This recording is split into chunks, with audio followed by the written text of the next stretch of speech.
What's good, YouTube? Welcome back to the channel and welcome back to the Brown Gen. Hope you're having a fantastic weekend. Today, we're going to talk about our favorite pet healthcare company, Zomedica.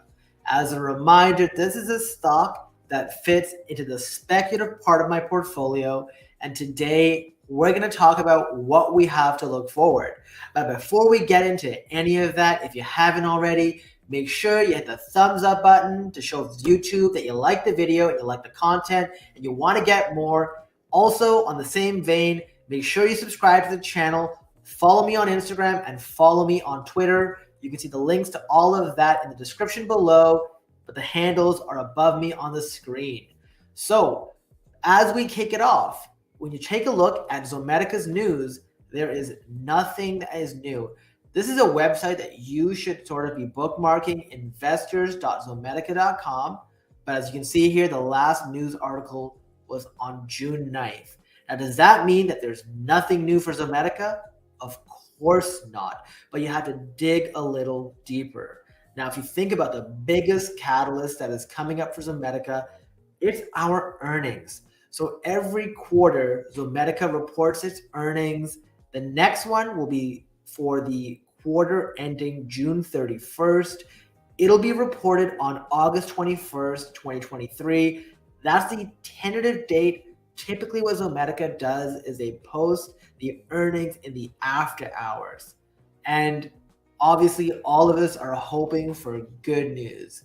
If we take a look at how Zomedica did last time, they announced record first quarter 2023 financial results of revenue $5.5 million, up 45% year over year. Overall, it was a very good news story with 70% gross margins. But the one thing we want to make sure we look at here is, was it a net positive or net income, or was it negative and a net loss? And unfortunately, Zomedica's earnings are still negative. That's not the worst thing, and let me explain why. But first, it was a net loss of $6.4 million. And that increase of $2.5 million in this quarter versus the previous has a lot to do with expanded commercial activities. Now, what typically happens is when a company is investing in their future, you've got to bootstrap it with capital. And this is no different. So Zomedica has invested more to help with their launches, and in the future they hope to reap the rewards of their efforts. Now, that being said, we only have a certain amount of runway left for the company.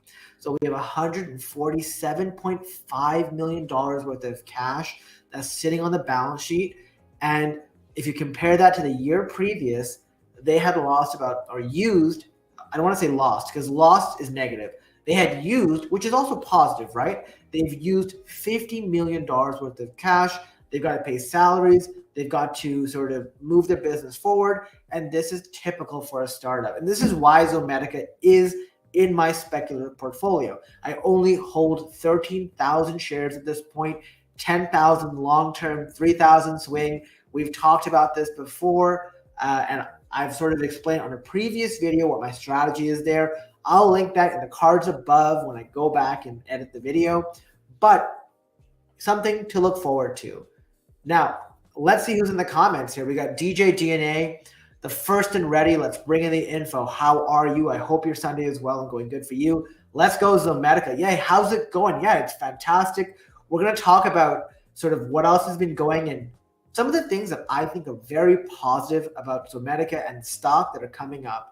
We also got Halm in the house. Hey, Halm, how's it going? Thanks for saying hi. Hope you're having a fantastic weekend. Hope the family's doing fantastic too. So Zomedica overall, we have to wait to see how this turns out. I'm hoping for an increased revenue and a reduction in the expenses. We'll see how that pans out. We've got about a month to go. 3 weeks. But here are the other big catalysts going on. So if you think about it, Zomedica's price is not just tied to the company, but it's tied to the overall economic schematic. And what I mean by that is there a risk on appetite? And one of the biggest indicators for that is inflation. if inflation is under control, right? That was the biggest fear since a year and a half ago, was this transitory inflation.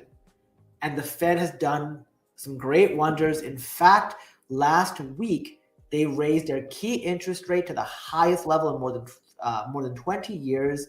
When they raised it 25 basis points, which is the same as 0.25%. And now the interest rate is 5.5%, the highest in 22 years, because they want to make sure they kill inflation, right? The problem was when they printed all that money during the pandemic, there was tons of money going around. The money was being devalued. People were overspending, and it sort of had reduced values, right? So as they clawed that back by raising the interest rates to get the money supply back under control, that has done wonders to reduce inflation. And as you can see here, the key inflation rate falls to the lowest annual level in nearly 2 years. This is fantastic, because what this does is, as people start believing that inflation is under control, and by the way, what typically happens is they will believe it before it happens, because they want to get a head start on investing in a lot of those speculative assets that they've rushed out of a year and a half ago. A year and a half ago, we saw tons of capital leave cryptocurrency as a whole, left a lot of the stock market. People were selling out, because when people are scared, they go to sort of what they trust. And for some reason, gold is what people trust. They also trust their own greenbacks in their bank accounts, which, if anything has taught you in the most recent news with banks also aren't that safe as much as you'd love to believe that they are. They all need bailouts. There's tons of criminal activity and stuff going on here. But what I want you to take away from everything that I'm saying is that because inflation is getting under control, it's only a matter of time until we start to see a sort of reversal. And we're very close to this sort of kind of uptick here in the market, right? I'm not saying we're going to see a rally from optimism, belief, thrill, euphoria. We are way far from that. But I think we can start to see a bit of accumulation over time, and that accumulation will eventually lead to a breakout. Whether it's 6 months, 12 months, 18 months, 24 months, who knows? But we know this stuff happens in cycles. Just like the price came down, they sort of oscillate. They go up and down on real assets, right? And from what we're seeing about Zomedica is one of the few speculative companies that has survived what's been going on recently. Because a lot of the other shell companies, it was okay to borrow money when there was 0% interest, but now that their interest rate is 5.5%, money is not as easy to come by, and there's a significant consequence to borrowing and wasting money. So companies just can't do that anymore. And because of that, this is why I want to invest here. Like I said, they got $147 million worth of cash.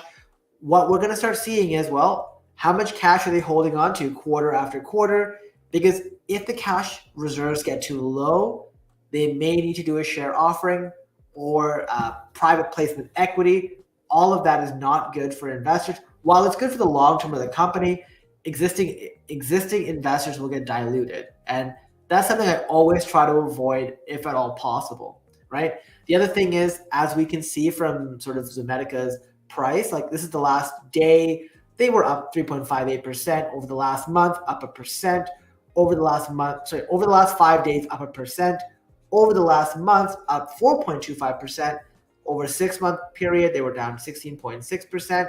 But year to date, they're up about 30%, right? So it really depends on where you sort of got your Zomedica stock. Obviously, if you bought it at the highs, you're down a significant portion, and you just have to be patient. By the way, always got to remind you guys, do not take this as financial advice. I am not a financial advisor, and you must do your own research and your own due diligence before you make any investing decision. That's just a no-brainer at this point. What I would say here, though, is even when you look at this, we have not really broken below that 20 cents threshold, and it has to be 30 consecutive days below 20 cents in order for there to be a threat of a share delisting, which would I'll just explain it. So 30 days, under 20 cents consecutively where it closes, that's when you get a share delisting triggered. They then get 6 months to close over 20 cents for 10 consecutive days. And then if they can't do that, that is when they get another extension.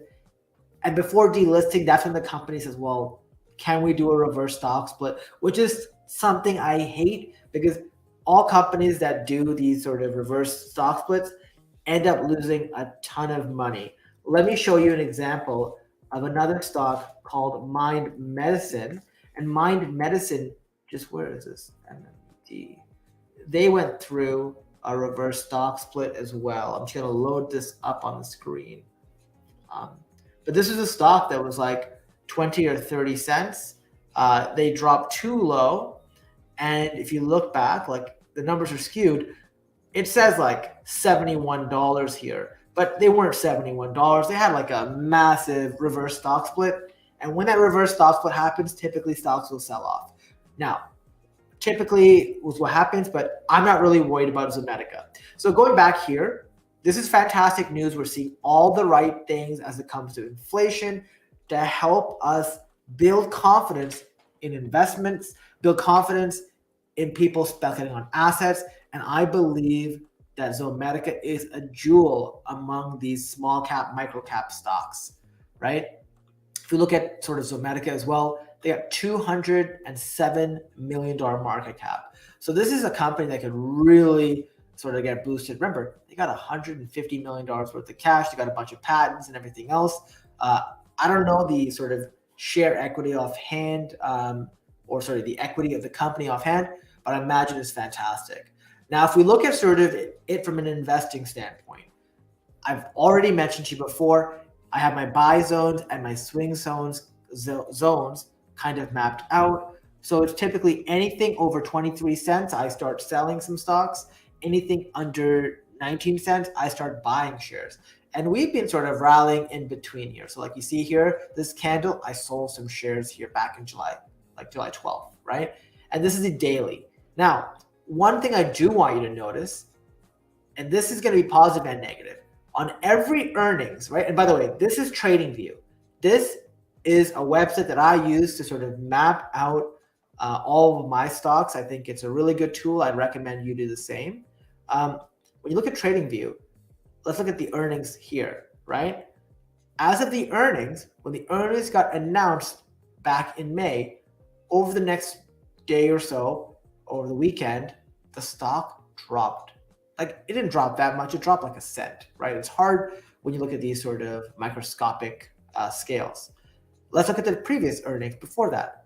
Once again, we were here, drop, right? Let's look over here. Where are we? November, right? Yeah.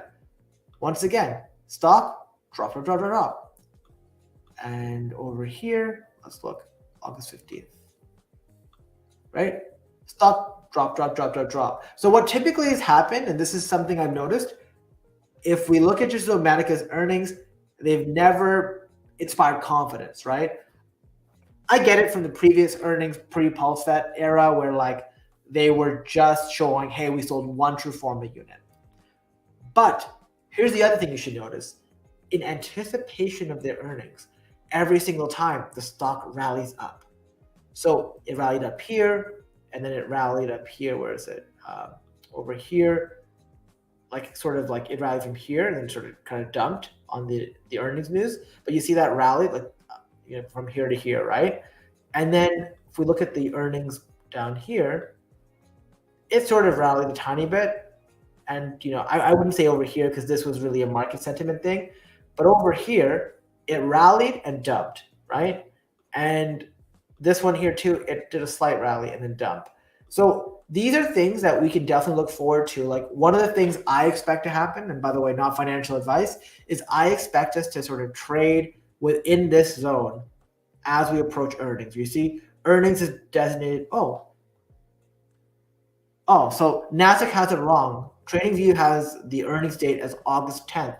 So it's actually much sooner than I was just saying. So I'm going to trust TradingView on this, but as we approach earnings, I expect the stock to sort of trade this way. Like, let me just draw the arrow. I never remember where any of these things are. Arrow. What are the arrows in this? Oh, here. Here. I expect to trade this way. That's sort of what I expect. So I expect Zomedica to go like this, and then potentially on the earnings call right here, I expect it to come down a bit. So let's just draw this here. Let's just go like this, and then let's draw it like this.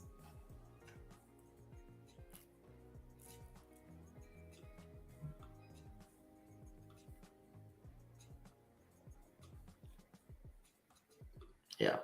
Of course, their earnings could be good, but this is sort of the pattern that I expect. Like, sort of ramp up as people accumulate, trying to hope that Zomedica is going to have a great earnings. And then if Zomedica has bad earnings, it'll dump. And if it has a medium earnings, it'll stay flat. If it has a good earnings, like a really good earnings, it'll skyrocket. Now, the other thing that can sort of change the magnitude of these jumps is how well the rest of the stock market does. So it's no surprise that the Nasdaq has had a fantastic year, right?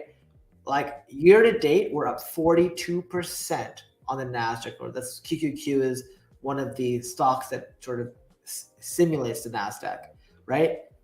Fantastic. This is the kind of stuff. If this keeps rising, we should expect to see some incredible gains in Zomedica over time, because this is reflective of the greater stock market. So long story short, let's say you just skipped and you're watching the last 30 seconds of this video. What should you take away? Number one, Zomedica's earnings, August 10th. Stock will likely, ramp up slightly, pre-earnings, and then depending on the earnings, the last 4 earnings, it has dumped right after. The last one, not so much because it was only 1 cent, but still something for you to keep in mind. Number 2, inflation is coming under control, and the interest rate has sort of been hiked, and Zomedica is having very good momentum. So that speaks very well for Zomedica's potential, because we're going to see an influx of the risk on trading and investing coming back. And finally, the market as a whole is doing fantastic. So because the market as a whole is doing fantastic, like what I just said in the previous sort of statement, this will also uplift Zomedica and other related stocks. If you take a look on Friday, you can see on the bottom here, like tons of my stocks, they're all green. Like the only ones that were red were Bank of America, Enphase, and Flux. And Enphase, I think I made a video sort of talking about why I invested a bunch of money in there. But Flux had a bunch of green days in a row. And Bank of America, it's Bank of America. It's a stable stock. So it's really, really good. Very positive momentum. Sometimes when it's all green for a while, I get, antsy about a pullback coming. But that's just the market, right? It'll go up, take a break, come down a tiny bit, and then keep going up. And there's a lot of ground for it to make up. And people don't want to be left behind. So we're going to start seeing more people come back to the market. That's my suspicion. Remember, not financial advice, right? So that all being said, if you haven't already, make sure you follow me on YouTube at The Brown Gent, on Twitter at The Brown Gent YT. Subscribe to the channel. Consider being a channel member. We got channel supporters and investing prodigies. I just want to thank you all for watching this video. And until next time, I'll see you in the next video.